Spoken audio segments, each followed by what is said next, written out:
Hello there. Today we have a 2008 Chevy Impala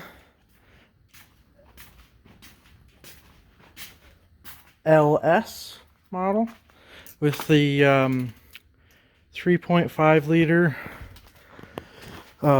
flex fuel V6. It's got about 206,000 kilometers on it. Needs new fuel line. The mechanic that's safetying it told me fuel line, but it looks like it's more like a return line, or like a what do you call it? A vapor line. It goes back to the fuel tank. So I had ordered, because I'm lazy, and I found one online, a I don't know if you call it like pre-bent and pre-formed gas line for $70. Oh great, I'll just slap that on real quick.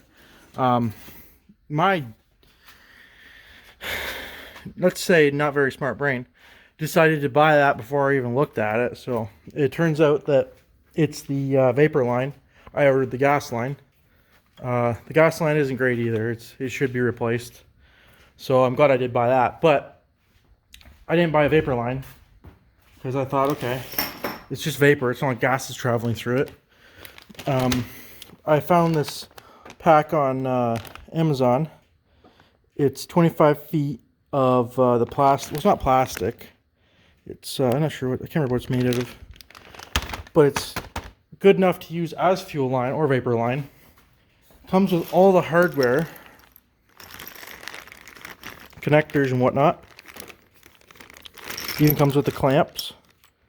And all this was, I think it was $80 on Amazon. So I should have just bought that from the beginning, not bought the other one that's already pre-bent, because this is enough to do, I think this is almost enough to do both the fuel and vapor line.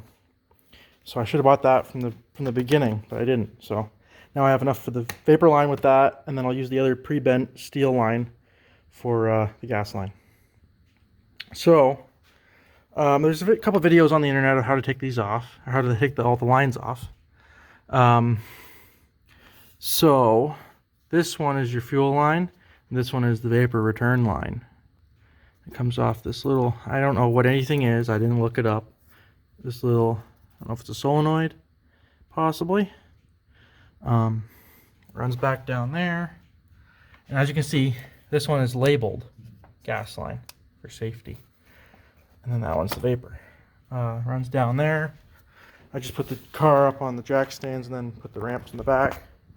And runs down there along to the back, to the fuel tank. So it shouldn't be too bad of a process. Again, they're a little rusty, so this is what it is. Take those off and see how difficult it is. One of the videos said that you have to unbolt the front of the frame here, where the engine sits. Unbolt it to get the lines off, but there's nowhere safe on this car to jack other than that frame. So I'm going to try and go around that without unbolting the frame if I can. Otherwise it'd be a little sketchy trying to unbolt it, pry it up while on the jack stand. I'm not going to risk my own safety. It might end up with me jacking it up, putting the tire on a block, and then trying to attempt it. I don't know.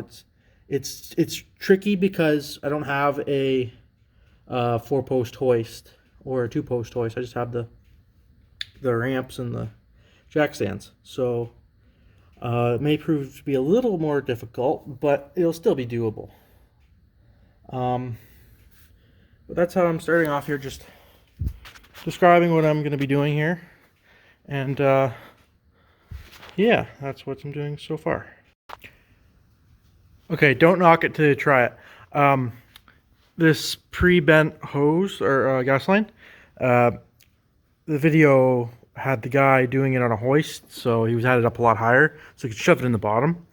I don't have that luxury. I tried the jack stands there, those ones, the 4-legged ones, and they didn't get up high enough, so I used these 3-legged ones to get it a little higher, and I still couldn't get in the bottom. So I thought, hey, want to try and get it in the top. So I just disconnected the hood strut and popped the hood up a little higher, and I've almost got it in. I just got to get it in 2 more feet. So I just thought I'd show this before I get it all the way in there. Just show proof that I'm actually doing it this way. So it's possible.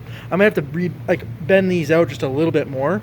Just bend them more open so I can shove it in a little bit, and then I'll bend them back once I get it all in place. So this is possible to put this prefabbed, pre-bent line in here.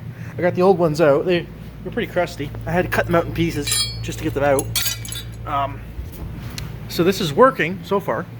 I'm gonna take, there's the gas line there. I'll keep this piece like that goes to the fuel rail.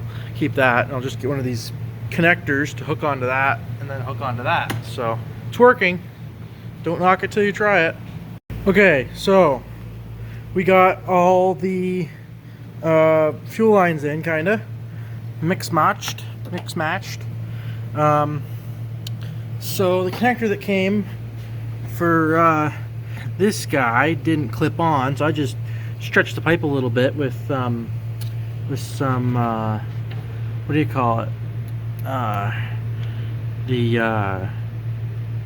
Ring pliers for those spring ring things.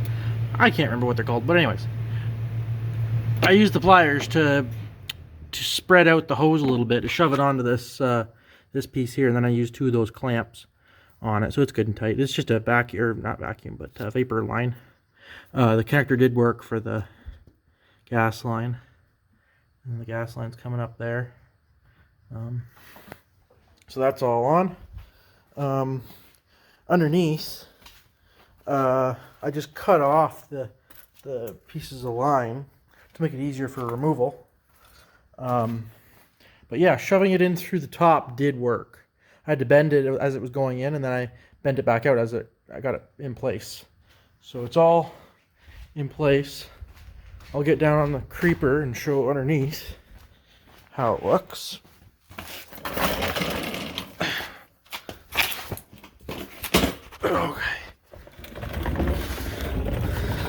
Okay, we got here. This flash turned on. Okay, so the original connector that was on this line here, this is the original line. The connector that was here broke, so I cut it off and I tried to get this one on, and it's on there. I just had to take since this line is smaller than the new line, like the line that I bought here, like this stuff, it's a little smaller. I had to spread it out, and then I took a file. I took this connector that came in the kit. I filed it down a little bit to get it to shove in there, and then I clamped it. The new steel line slid into that no problem. And then I got here I got this to there, and that's the new vapor line, new gas line. It's not pretty, but it works for me. If they get upset that it's done like this, then, you know, I'll say, okay, well then you fix it. Of course, that'll be $100 just for an hour of their time, so maybe I'll say, okay, fine, I'll fix it. But that's how it looks. That light is bright. That light is that one from Purchase Auto. Great light. It's really bright. 3,000 lumen, $20. It's a good construction light. Okay, so it's all up there, and this is how it all worked out. So the steel pipe that was all pre-bent was from Inline Tube. I'll try and get the link to the website. They sell pre-made brake lines, gas lines, coolant lines, transmission lines, things like that. So this was kind of handy. Once I get back from the shop after they do the safety inspection again, I'll probably put some undercoating on this steel line. And this plastic one is from Princess Auto. So that's how it looks. I'm just gonna clean everything up here and put the fuse back in. And I'm gonna see how it goes. Hopefully it doesn't leak.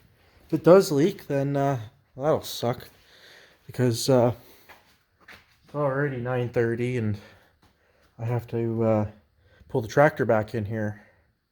Hopefully that starts. It's pretty chilly out. It's about 0 degrees right now, so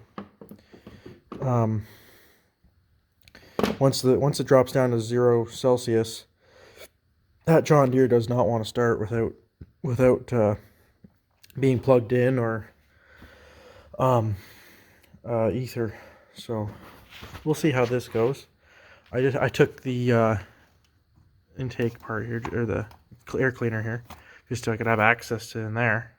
That was kind of handy. So I'll put all this back together, and yeah, I'll see how it goes.